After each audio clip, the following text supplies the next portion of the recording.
darslaringizga qanaqa munosabatda bo'lyapti? O'sha darslarda olgan bilimlarni yaxshilab uyda tajriba bilan o'tkazib topshirishga tayyormisizlar? Nima savollar bor? O'shalarga bemalol kirib qolgan savollarni beringlar. Qani nima natijalar bo'ldi? Qanaqa o'zgarishlar bo'ladi shu o'tilgan darslar bo'yicha?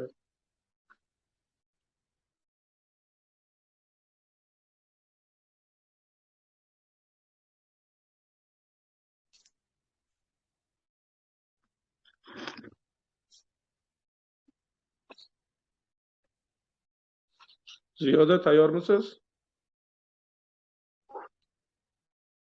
Assalomu alaykum va rahmatullohi va barakatuh. Va alaykum assalom va rahmatullohi va barakatuh. Assalomu alaykum. Va alaykum Rahmatullohi va barakatuh. Ustoz, yaxshimisiz? Tuzimsiz? Rahmat, o'zinglar yaxshimisizlar? Charchamasdan. Alhamdulillah. Nima bo'lyapti? Darslar bo'yicha qanaqa fikrlar bor? Topshirishga tayyormisiz? O'shalarni hammasini egallab oldingizmi?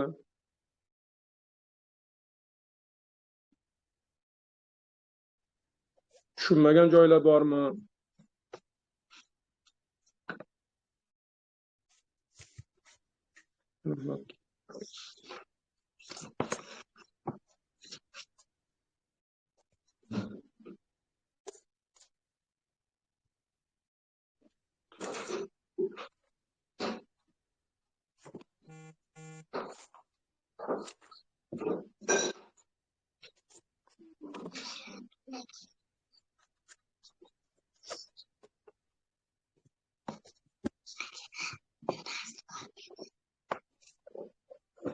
Savollar yo'qmi?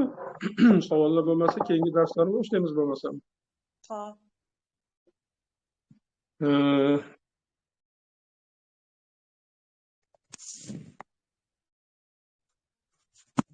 Ustoz, kechirasiz, men bitta narsani so'ramoqchi edim. Mana shu o'ng qo'ldik bilan chap qo'ldikni adashtiryapmiz-da, haligi shuni o'ng qo'l bilan chap qo'lni anaqasini aniq.